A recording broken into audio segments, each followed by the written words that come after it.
Okay, again, um, kia ora koutou. My name is Dr. Jeff Guerin. First of all, I want to thank you all for this wonderful opportunity. Again, it's sort of a weird, strange thing that here we are in a pandemic, but we're able to uh, springboard some of these new technologies. Uh, they're not really all that new. We should have been able to do this stuff before, but now we have to do it because we've got to stay apart from each other. The one thing I really want to lead off on is that I know we've all heard that somebody's died recently, and it's a really sad, tragic thing. I think we should all recognize that we are living through a very dangerous time in human history, and the pandemic is a scary thing, and vaccination can be a scary thing, particularly when it's relatively new. The science is relatively new. We'll touch on all of that, but let's not forget that someone's died, and it's a terrible time for the world. But what a terrible time to have to go through grief. We're in a lockdown. People aren't able to have normal funerals and tungies and things, and we really truly feel for that family and for that person, and our hearts and minds go out to them, and let's not forget that, guys. So thanks again, and let's get cranking. So the first thing we're going to talk about is the immune system, and the immune system is what your body uses to fight invaders, the bad guys. And some examples of these would be bacteria, viruses, fungi, or parasites. It happens normally. It happens all the time. You get a little splinter in your finger, your immune system starts to fight it. You pick up the common cold, your immune system starts to fight it. You have fungal toenails, your immune system starts to fight it. Sometimes it does better than others, and sometimes it needs a little bit of help. Sometimes it goes too far, and then you need to go to the hospital. So the reason why things can get out of control is because inflammation is part of the process. Inflammation gets a bad rap. I almost put the words in the PowerPoint there in red letters, but I thought that might sort of suggest that it's a bad thing. Anti-inflammatories, right? Anti-inflammatories, we don't want inflammation. And it sort of would give you the idea that it's bad. But without inflammation, you can't fight anything. Your immune system is fully dependent on it. And we're going to talk a bit about that today. So don't hate on inflammation. Don't hate on inflammation. Cool. Next would be, so the immune system, like we talked about, is the foundation of fighting any foreign invaders into your body. So we can simplify this by saying that the system is made up of warrior cells and scouts. And most people can sort of understand that. A lot of things in medicine can become overcomplicated. I'm going to do my best to simplify these things so that you can make a decision for yourself whether or not you want to get vaccinated. Of course, I think you should. I've been vaccinated. My wife's been vaccinated. And I'd encourage everybody to be vaccinated, even with someone having died. But you need to make that decision for your own self. I don't practice in a way that I want to tell you what to do. I want to give you the information so that you can decide yourself. And I feel as though if I've done a good enough job at that, you'll probably come up to the same decision as I have. So next, we talked about the inflammatory cascade. It's important to recognize this term because once inflammation has started, it can sometimes go out of control, cascade like a waterfall. If a barrel goes over the top of a waterfall, you're not going to stop it halfway. And inflammation is a lot in that same way. And this is how some people get hospitalized because of COVID-19, because their natural body's response to the virus overdoes it. And that response causes too much inflammation and can get them hospitalized. So to be able to function properly, your immune system needs to be able to identify that that guy there is not supposed to be here. It'll then communicate with other bits of the immune system and direct the attack. And amazingly, the immune system will keep a memory of what's happened and therefore change the way that your body will respond to something that you've been exposed to before. So you sort of have like a generic system. That guy's not supposed to be here. Let's deal with it. And then you've got a more specific system that says, we know who you are. we know how to fight you. And like I mentioned, sometimes the system gets a bit wrong. So to get the system right, you need to know the difference between self and other. If you've ever heard of autoimmune disease like lupus or the sort of thing that happens with kids who don't get their strep throat treated, what happens there is that the body goes to fight the strep, and it just so happens that in some people who are in a certain age range, the system will also attack your heart valve cells, or sometimes the cells in the kidney. And that's because it sort of gets confused. It thinks that it's really attacking a bad guy, but it's mixed up you and the other. And the same thing happens in autoimmune disease like lupus and Sjogren's and things like that. I've mentioned this before, we need to really control the severity of the response. If you go too far, it can be deadly. It can make you end up getting hospitalized, have breathing trouble. It can mess with all your clotting factors so that you can't form a blood clot if you need to. Very, very serious things. Very rare, but very serious things. Also, if you don't recognize that an invader is a bad guy, it can just stay inside your body and wreak havoc. This is really common in like fungal nail infections, is a really well-known example of this. And as a lot of people know, somebody who's got a fungal nail infection, they can be really, really, really hard to fight. And that's because they've learned to sort of hide themselves from the immune system in a lot of cases. So you don't know to fight it.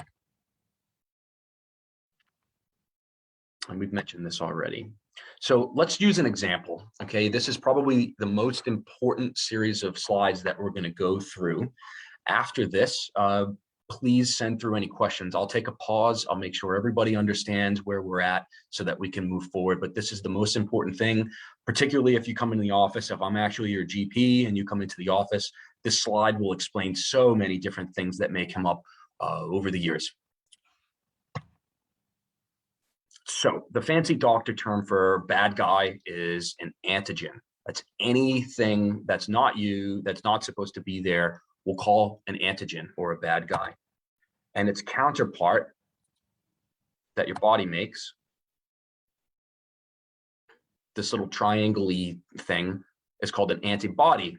And these would be the scouts. So that little circle with the blue dots is supposed to be my version of COVID-19. So what happens is the antibody sees the antigen. So the scout sees the bad guy and sort of sticks to it. It then gets taken as a unit, as like a glued together unit, to your lymph nodes where it's processed. It's broken down. You go from saying, hey, who is this guy, to, hey, look at this guy's gut.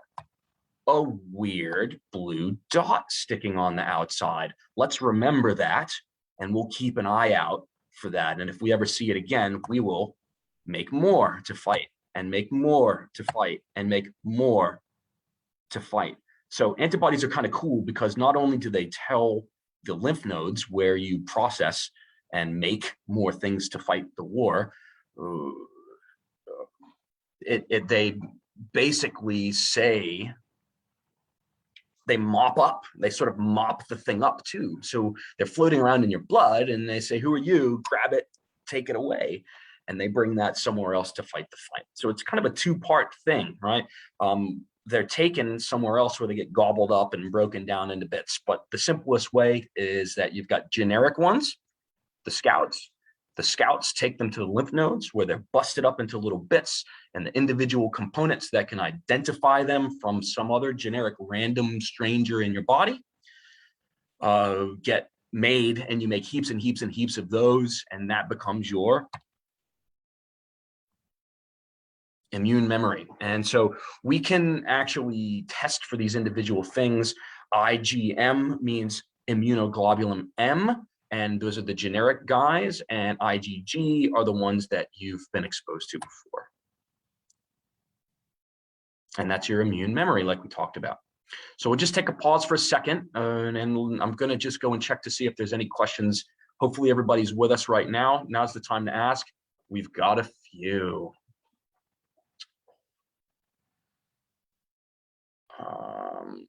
Okay.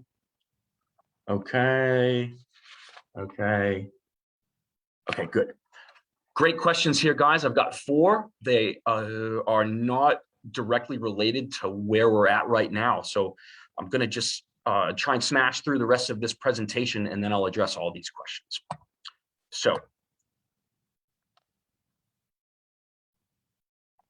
So while you're learning to fight this bad guy, the virus is trying to fight you.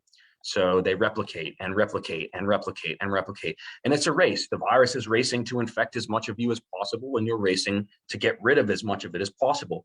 Have you ever wondered why a cold lasts about 7 days?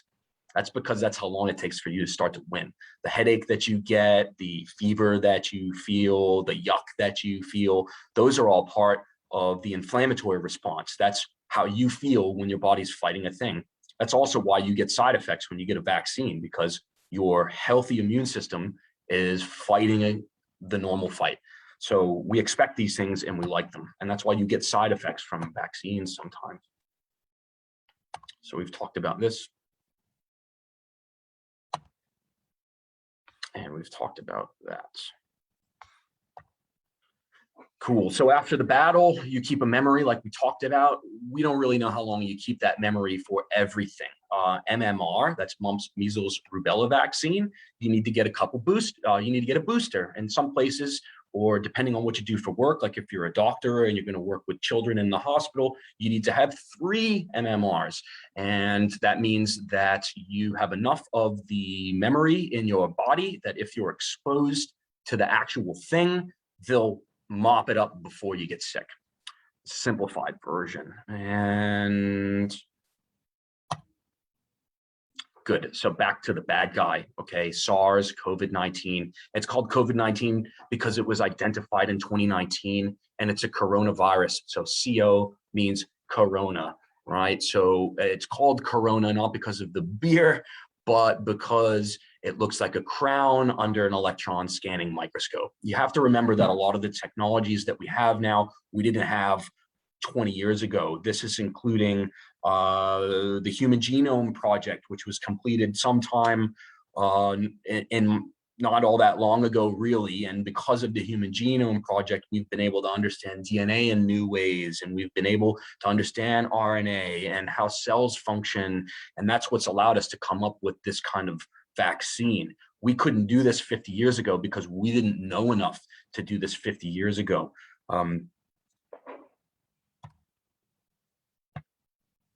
Let's talk about complications of COVID-19. Heart complications. So again, I just want to point out how tragic it is that we've lost somebody to vaccination. I don't know all the details of that. I don't know what the additional sort of comorbidities, that means other things that might have been wrong with this person were. The information's not really that clear in the media, nor should it be, because this is a human who has rights to privacy. The important thing is that this is very, very, very, very rare with the vaccine, but it's actually pretty common with COVID-19. The weird thing is that the person who died didn't fit the normal window that they're saying we should watch out for this myocarditis. That's an inflammation of the heart muscle. That's normally men between like the ages of 20 to 40. And young men healthy otherwise. So she didn't fit the profile, and we don't know why, but it's very, very, very, very rare. Millions and millions and millions of these vaccines have been put out, and this is incredibly, incredibly rare. Other complications of actually having COVID-19: increased clotting risk, skin rashes, multi-system inflammatory syndrome. That's the thing I told you about, where the inflammatory system the cascade just gets completely out of control. You can't make clots normally. It's pretty bad. And long COVID, I didn't tell you guys this initially, but I actually am nearly certain that I had COVID-19 a long time ago. It was in March, I think, of 2020, and I had long COVID. It massively affected my my lung function, my exercise tolerance, my sleep, and a lot of stress and sort of anxiety that comes along with that. So you want to avoid this thing if you can. You can also die from it too, and we know that. So how do you get it? Well, you can be close to somebody. You could just be walking past somebody who breathed when you walk past them. This is new with the Delta variant and something to be of major concern. The other thing too that I tell my patients is when you go to the grocery store, if you've got your mask on, we'll just do an example here. You put your fingers, you use these two fingers here on the bridge of your nose, and then you press down like that to get this metal bit to fit. The metal bit on a mask is always at the top, you see, so that the nose bit can be shaped to your face, right?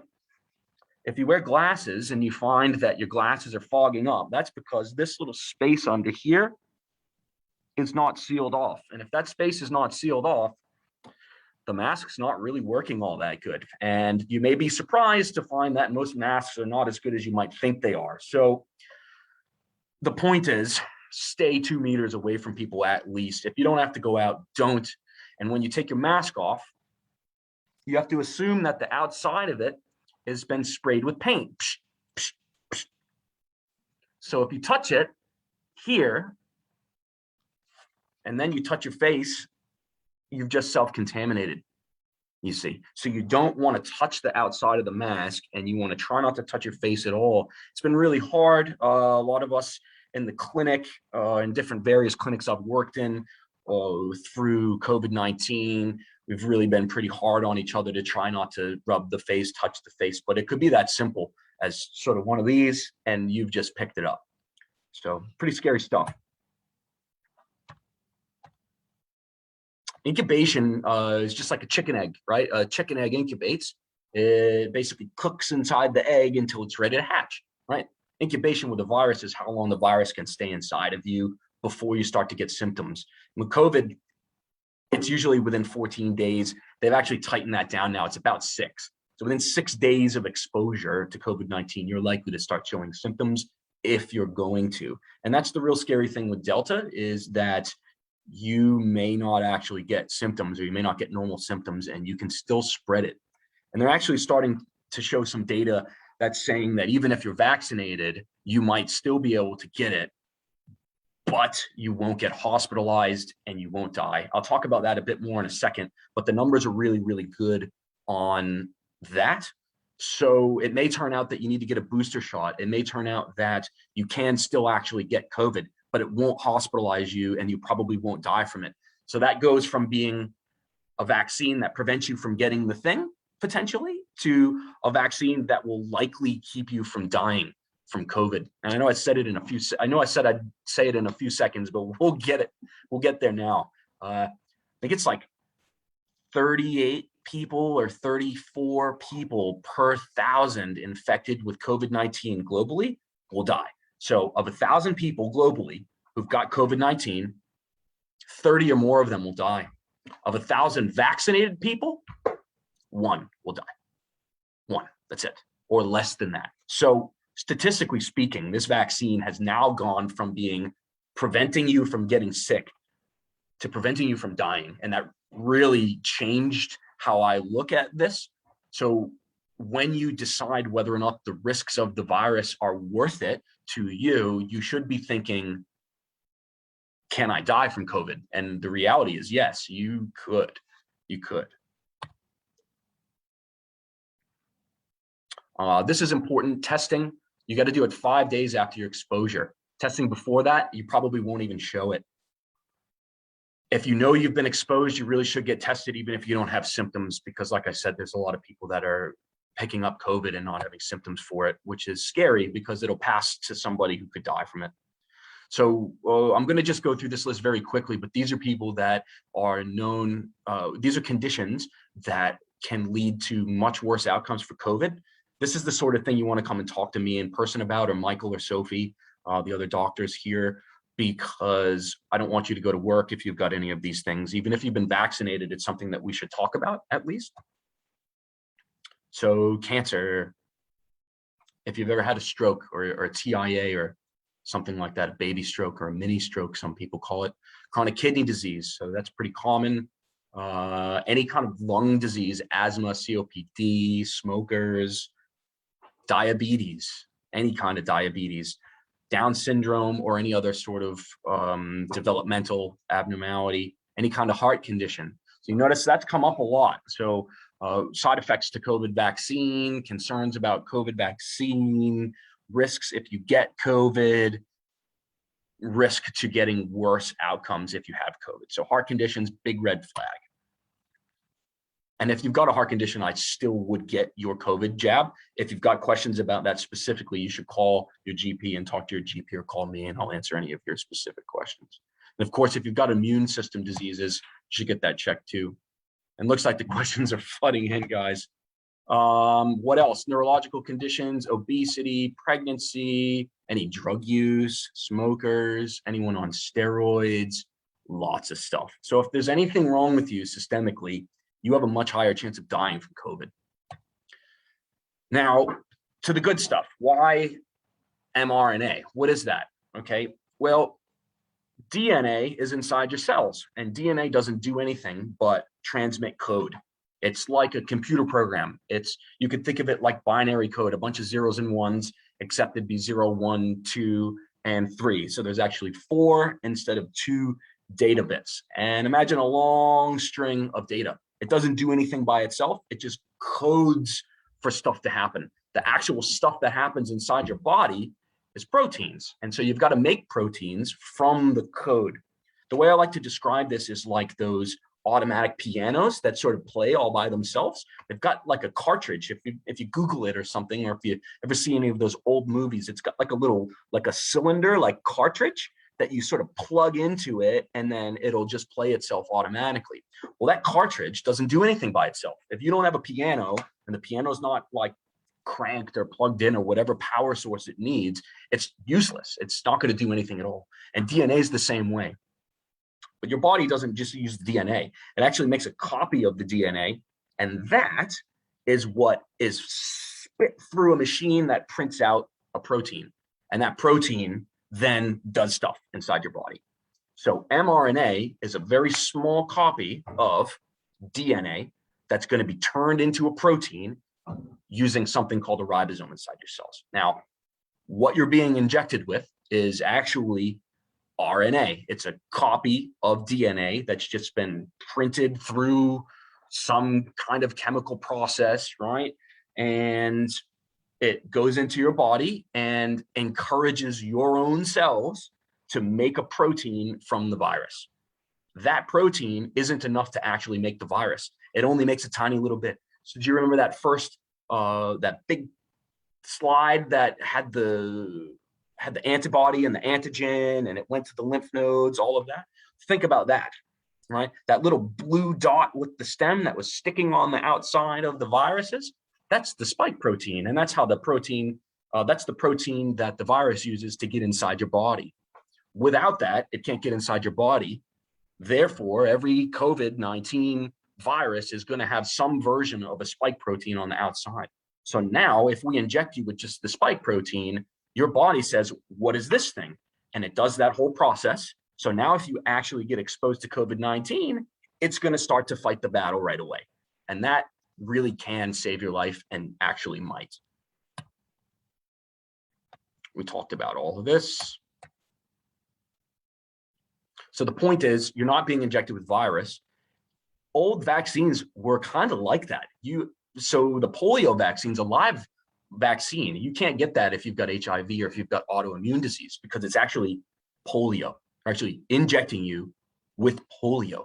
And there's a lot of viruses that are like that, a lot of vaccines that are like that. And we've got to be careful about who we give those to and how. They're safe. They're pretty well studied, and we have really stopped a lot of major disease globally by using vaccination.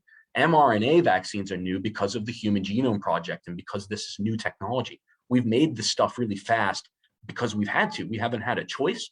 And I don't know that we would have ever used actual live vaccines if we had mRNA back then. If we had mRNA back then, I'm not sure that polio would have ever actually been a live vaccine, because it seems real dangerous, right? To actually inject somebody with the actual virus seems kind of sketchy to me, and potentially dangerous.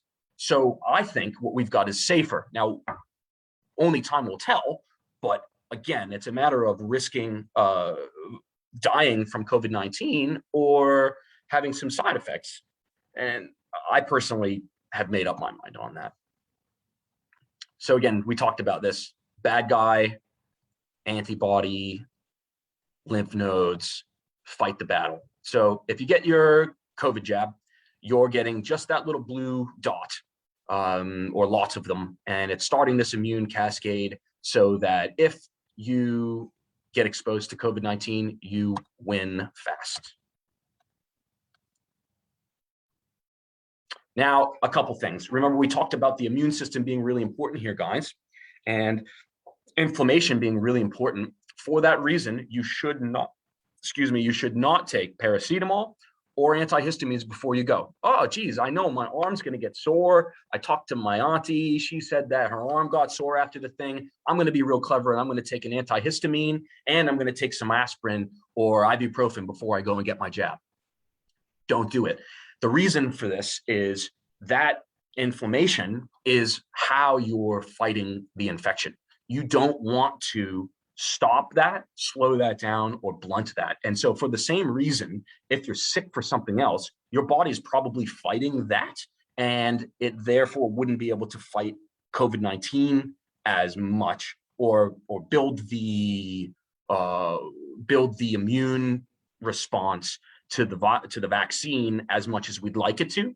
And we also don't really know how long the actual coverage is going to last. So all the more reason to make sure that when you do decide that this is what you want to do, and you're going to take what I think is a healthy, safe risk to get the vaccine and deal with the side effects, you might as well make sure that the thing's going to work. So don't take any of that stuff. Another weird thing, dermal fillers, that seems to be picking up. I guess it's a lot more popular where I come from in the United States, but there's probably people here that are getting dermal fillers. There's been some reports that you can get some reactions to that. I don't know too much about it. That's not something that I do. But if that is an issue that you are concerned about, give me a call. Myocarditis, we talked about that. It's very, very rare, guys. It's very, very rare. And I don't want to underplay the fact that someone's died. That's a terrible tragedy. And we should all remember that. And my heart goes out to that family in such a terrible time. It is pretty rare. So true that something bad has happened. Not true that we should all start to freak out over it.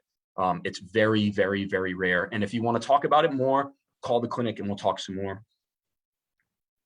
Safe in pregnancy. It looks to be safe in pregnancy. There's some people in the United States that are, or like there's some doctor on the South Island or something who's texted people that they, shouldn't get it if they're pregnant. I have not come across the same data. I've done a lot of research on this, and it doesn't seem to be a bad thing. In fact, it probably gives some coverage to the baby, and that may be more important as time goes on. So this is the most important thing that I already mentioned, right? This 95% effective. So if you get the COVID vaccine, you're probably not going to get COVID. But if you do, you're very, very, very unlikely to be hospitalized. So that's like 1 in 10 people so that's 1 out of 10 people who actually got sick, who actually had both vaccines, will be hospitalized. That's barely anything. And 1 in 1,000 will die compared to 30 something. And we've talked about the side effects, and those are all from the immune system doing what it's supposed to. So this isn't something that you should, if you want to whinge to your friends, that's okay. But, what you should say is not, ouch, my arm, geez, you shouldn't get it. You should say, wow, I've got a great immune system. I've got a headache and I feel stink. I know that I'll feel better in the next couple of days, and I'm so glad that I've been vaccinated. Yeah. One other thing though, why do I have to sit down at the vaccine site after I've had my jab? The reason is that it is very well documented that 5 people in 1 million are going to have a reaction to it. That's like an allergy, like a bad allergy that causes that immune system to go way out of control. It's an easy fix. You just need to get medicine for it. And the nurses and doctors that would be at the vaccine site are trained in this. And this is the reason why you've got to stay there and be monitored. So don't give them a hard time. Like, bring a book, sit there, get it done, wait your time. That way, if something bad happens to you, you're right where you need to be to get fixed. And one last thing before we get to the questions, and thanks for sending those questions through, guys.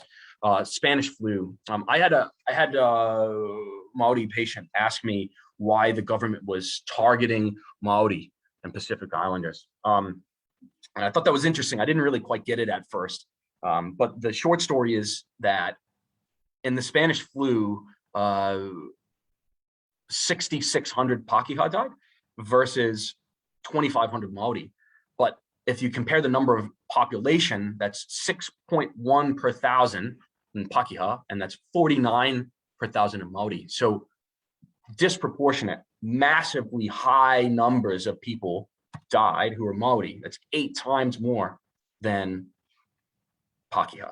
So why is the government targeting Maori? Number one, I don't think they are. And number two, this isn't being tested on us. This was already tested elsewhere, and Israel vaccinated like 5 million people or something, and their data matches what the data from Pfizer was for complications and side effects and things like that. So we should really be looking to them as, I guess, if you want to say anybody was tested on outside of the actual Pfizer testing, it would have been Israel, almost the whole population there. So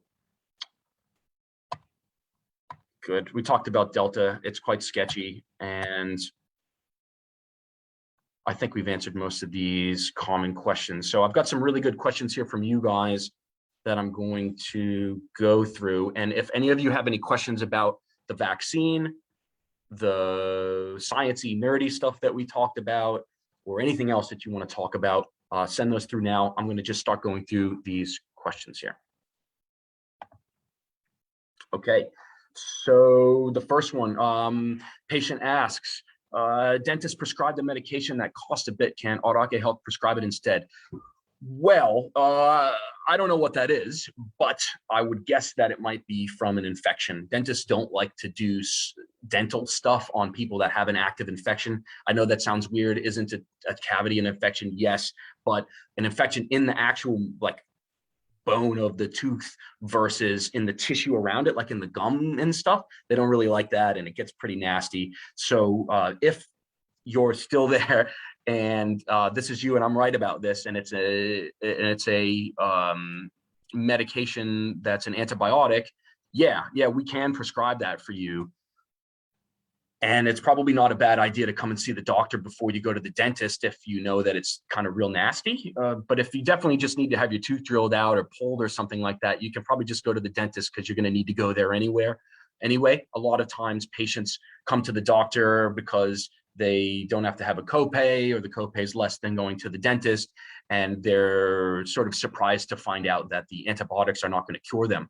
It's just kind of delaying the time until you see a dentist. So I'll often do this if people are sick on a Friday and they can't see their dentist till next week or something. Okay, next question. What are some of the most common questions you get from whānau regarding vaccine or testing? You know, a lot of my patients that I'm sort of established with, it isn't too much of a battle to convince them that I think it's the best thing for them.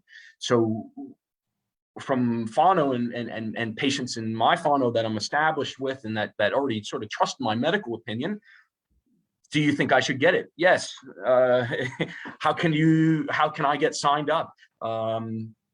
We've got a vaccination center that we can get you linked with, and that's pretty much it. I think I answered all the rest of the main ones through the presentation. So we'll move on to the next question. If that didn't answer your question, please let Soraya know and I'll try again. Next person here. Thank you. What meds would you recommend for gout? And what is the best way to cure it once you have an attack? Well, the best way to cure it is to come and see me or Michael or Sophie. There's a bit of a interesting sort of dilemma in medicine. Some people think that we should do it one way. Some people think we should do it another way. So the answers aren't really clear. The best way to deal with a gout attack is to not have done it in the first place. So if you're registered here, you should book in and we should have a chat about things to avoid. Just some generic stuff to avoid, right? Alcohol, mushrooms, tomatoes, high amounts of citrus fruit, red meat, seafood. So stay away from the quinoa and the steaks and stuff like that. And the red meat and the ham and stuff at Christmas time is when we tend to see a lot of gout. But the sooner you can see a doctor, the better. I usually treat this with steroids. That's a 5-day course of prednisone and a discussion. Some people will start you on a medicine called allopurinol right away. In my experience, I have found that a lot of patients can have a reaction to it that actually makes their gout worse when they first take it. So I personally don't like to start people on allopurinol when they're actually in a gout flare. So as long as you've got a good relationship with your patient as a doctor and you trust that, you know, if things get worse, you're going to come back and I say, here's some prednisone. Don't eat any gout foods or drink any gout foods. Here's some anti-inflammatories. You should be getting better. Check in next week. Follow up after you're completely better for a couple of weeks. So it tends to sort things out pretty good. The prednisone sorts people out very, very, very quickly. And then the next visit or two is about how to prevent it from happening again. Thanks. That was a great question. And next, I had a lung collapse 4 to 5 years ago. Would I be okay to have one of the vaccines without any lung issues? Yes. Again, it's a risk trade-off, right? As far as I can tell, and everything that I've looked up, all the resources that I've looked very extensively in, I've presented this multiple times. I've talked to many, many patients. I've talked to many colleagues.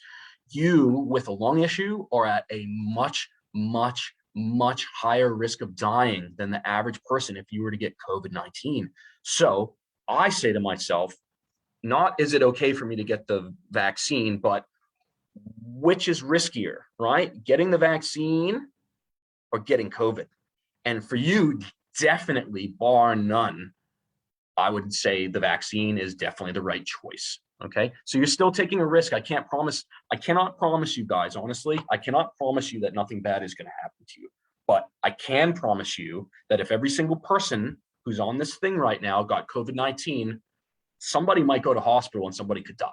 And I can't say the same if you were to all be vaccinated. Statistically speaking, 18 people, probably going to be just fine. You might have a headache. Yeah. All right. Some more good ones here. If you're on any type of medication, can you get the vaccine? Yes. In some cases, you absolutely should, right? So in some cases, you absolutely should. I think that if you're on steroids chronically, you probably should have already had the vaccine. If you're on anti-inflammatories like naproxen, ibuprofen, or diclofenac, you should give me a call and we'll try and get you off of those before you get the vaccine so that you have that good response. But short story is, yes, you can get the vaccine if you're on any type of medication. Next, are you saying our bodies need an antigen? Somebody here, thank you, good question. Maybe I didn't make that very clear. Let me see if I can get back to the other slide. Give me just a second, guys.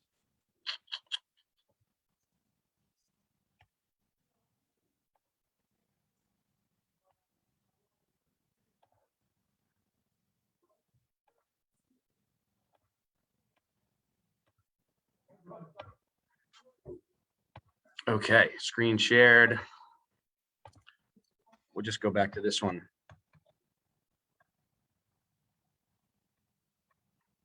There we go. So the antigen's the bad guy. So you don't need a bad guy, but if you're not exposed to a bad guy or what your body recognizes as a bad guy, you won't do the rest. And that's to make the immune cells that recognize the bad guy. So when you're first born, you've got this gland or this sort of organ, I guess you could call it, that's called the thymus. It's kind of down here, kind of by your thyroid, or kind of in your chest area, and it basically teaches your body what you are. And so forever after that, if it hasn't been seen in your thymus, it's not you. And that's sort of where the strep throat thing happens, because it only tends to happen in kids that are in a certain age group from like 3 to 14. And that's pretty much why we target those kids for strep.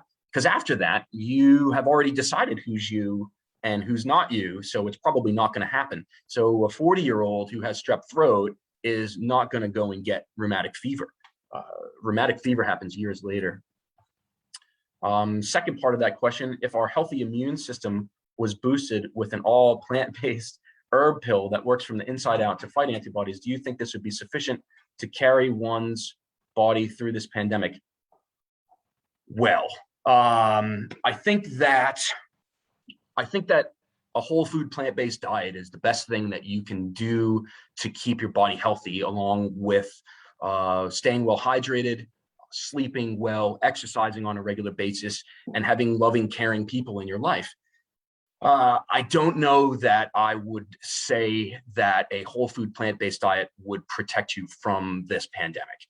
I very much support that and would love to talk more about what sort of whole food plant-based food diet you're talking about. And now that I think about it, you did mention that you've got a pill. So let's have a quick chat on that.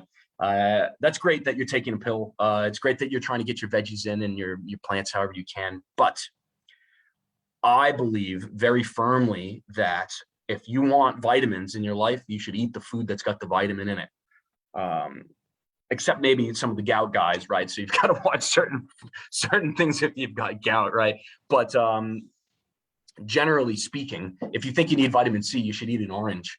If you think you're low in iron, like you should eat some camoana, maybe some mussels or something. If you think that you need potassium, like have a banana. Now that's different if you've got a diagnosed vitamin deficiency. If you come and you see me, or if you're like hospitalized for a potassium disorder or something, that's a different story. But for general health, if you want the stuff, eat the food that's got the stuff, because you get all the extra bits too. Yeah. Hopefully that answered that question. That was a good one, good tough one there. Next question, does the vaccine behave differently from the seasonal flu vax? Yes. Now, you did catch me out there a bit. I haven't really looked too deeply into how the seasonal flu vaccine works. I am almost certain that it's not an mRNA vaccine. Probably has something to do with bits of broken down virus particle that's probably non-functional, because we can give those to people that have HIV. So I don't think that that's a live virus. It's pretty much broken up, but it is definitely different in the fact that you're not being injected with any kind of virus. You're actually being given the instructions to make a protein from the virus yourself. Now, one thing I didn't say that we probably should say that's a bit creepy and a bit sort of like out the gate, right? Viruses are sketchy little things. They get into your body and they can actually change your DNA. They actually insert a little bit of their own sort of DNA or RNA. They insert it into your DNA and it can make like a permanent change. And then your body, trying to just do its normal body stuff, just so happens to print out the proteins for the virus. So I think that's quite sketchy, actually. And sorry, I'm having a little technical thing there. I think that's quite sketchy. Viruses are really creepy things. They're not really alive. They're not really dead. They're just creepy little, mean little things. And so, yes, this is a completely different vaccine than has been available previously. No vaccine previously has this, and it actually seems safer scientifically, sort of intellectually. This seems safer because you're not actually being injected with the actual thing. Will the vaccine be available for children and babies? Yeah. So that's a really good question, and I don't know the answer to that. I am worried about the future of this pandemic. I think we're at a crossroads now, and I think some things are happening that may make this more difficult. It's hard to see the end of this, and we're doing the best that we can to try and run as normally as we can, but it's not a wonderful virus.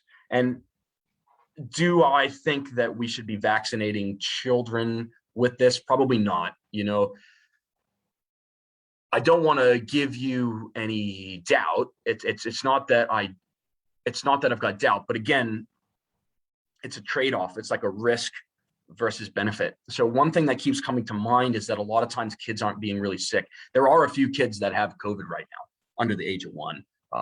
And I think I might have seen the email. There might be one or a couple that are hospitalized or something. So this is new. This is a new development. And this is because of COVID, Delta rather. And when I initially made this PowerPoint, we didn't have this lockdown yet. I've been talking about this for a while now, and this has changed this a lot. So if we started to see kids dying, I'd probably change my view on it. But for right now, I think it's probably best that we're not vaccinating kids under 12. I think it's important for us to follow the manufacturer. I think they do have an interest in getting everyone in the whole world to get this vaccine. I mean, they're going to make money. I read an article recently that said like the world's billionaires made enough money just during the pandemic to have paid off all student loan debt in the entire United States. In just the time that the pandemic's been going on, that's how much more money they've made during the pandemic. So pharma definitely would love for us to sell more vaccines, to use more vaccines. But if they're saying, you know, probably hold off on that, I think that's probably a good idea too. So again, I really hope we don't see children starting to die, but if we do, then I might change my view on that. But for right now, let's just do the people that really need it the most, the people at the borders, the people that are in close contact with others, Uber drivers, taxi drivers, people that work at grocery stores, the elderly, komatua, but they should have already been done. Okay. And listen, guys, I've got so many questions here. I don't know that we're going to have time to do it, which is awesome. This is really good. And I'm going to answer a few more before we finish, but some of these we'll have to either answer next week or the next time we have an Ask Dr. Jeff session, or you book in and we'll talk about it in person. So let me just take a quick look here and see what else we can squeeze in. We've got about 5 more minutes here, guys. How long will it take for COVID to kill you without the vaccine? Well, that depends. You know, when I had this, my wife and I both had this, and it was kind of weird on, I think, the 5th day, maybe. On the 5th day of symptoms, I got real itchy.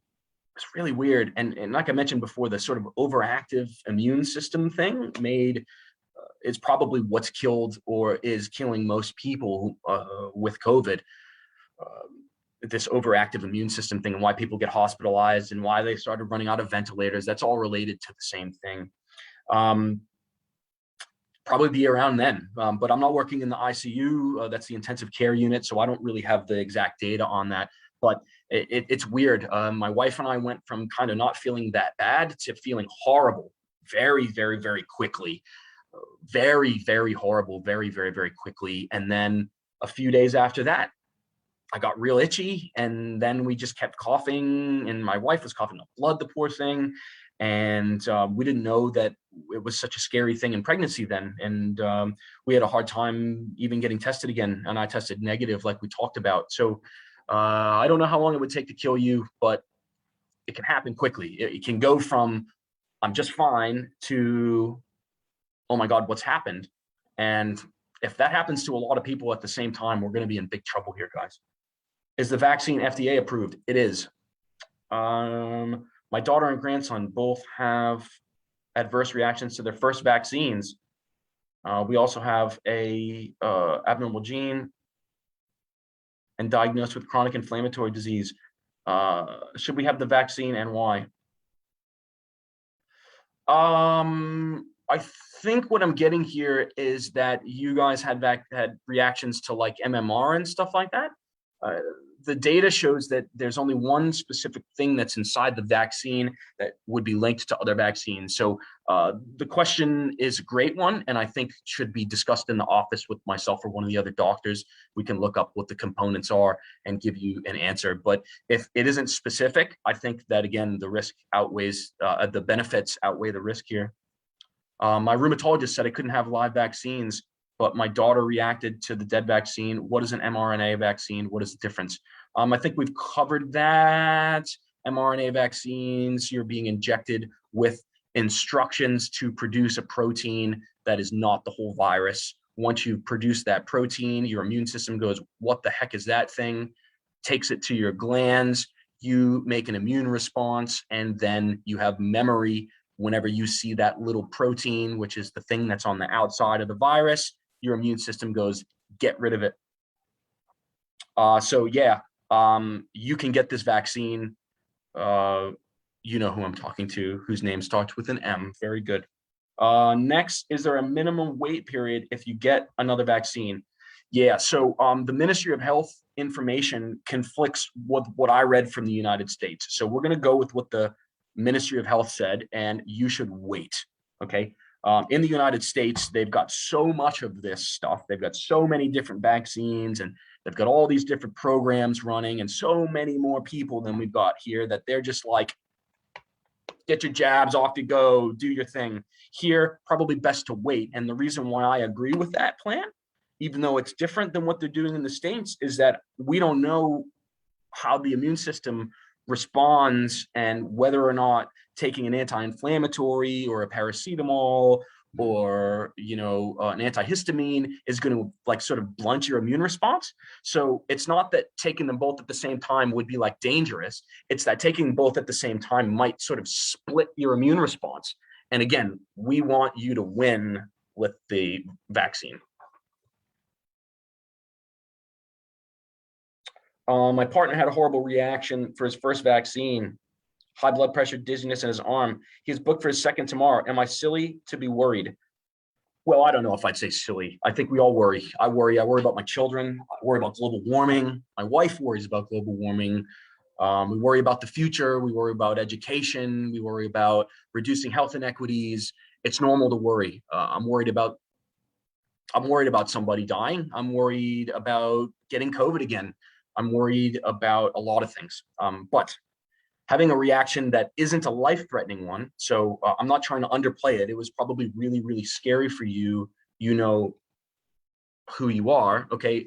I'm sure that was very scary for you and him, but high blood pressure, dizziness, and I think that's his arm, as in like arm pain, probably not that big of a deal. The only single reason that Pfizer said and the FDA says to not get the second vaccine is if you had a life-threatening reaction to the first one, and that would be anaphylaxis. That's that thing that you've got to sit there and wait to make sure you don't have after you get your vaccine.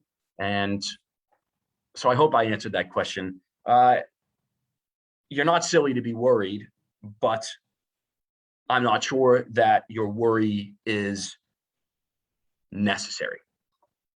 I hope that helps. And just a couple more, so maybe we will squeeze them out. What if I have no means to address dental issues and I'm taking paracetamol daily? Do I have to stop paracetamol before getting the vaccine? If you've got dental issues, you should book in to see me and we'll talk about that. Let's do that. And I'd rather you get the vaccine and take paracetamol if you don't have a choice and you're like booked in tomorrow or something. Just go get it. I'd rather you take the Paramol and get the vaccine than not get the vaccine. Should my whānau have a genetic test given adverse reactions to other vaccines? I don't really think there is a genetic test for this. So I'm not sure that would be helpful, but if you want to talk about it some more, again, worry is natural. Call the clinic, book an appointment, and we'll chat about it, okay?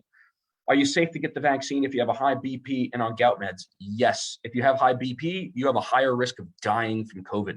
So definitely get it. Gout meds, don't worry about that. If my 32-year-old has anaphylactic reaction, is he safe to get vaccinated? He has an EpiPen. Good question, and I just want to clarify this.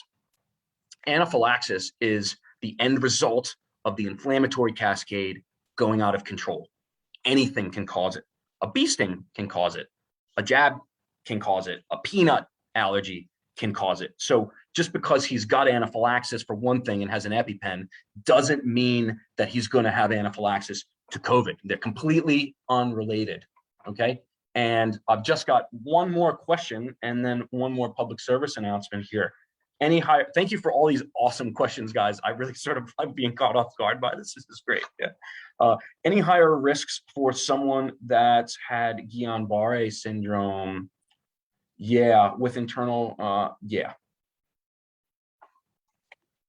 So I think that we should talk about that one specifically. If you've got some concerns, you should call me. It doesn't seem to be related, but there are some things that rings a bell to me for some reason or another. It might have been something that I've read. So if you're still there and you're the person who's asked about Guillain-Barré, please book in and we can look this stuff up together. I use something called Up to Date. It is a peer-reviewed, evidence-based resource. So I will be the first to let you know right away if I don't know the answer to something. I'm going to look it up, and I'm not going to do it secretly. I'm going to do it right there in front of you, and I might even send you some information via email. I think it's a normal, healthy way to do things, and this is how I can say that I think the vaccine's safe, because other people have studied this more. One human doesn't have enough time in their life or enough intelligence or resources to study everything. So we've got to trust each other, but you need to know where to get the resources. Google's okay, right? But you don't really know where that information is coming from.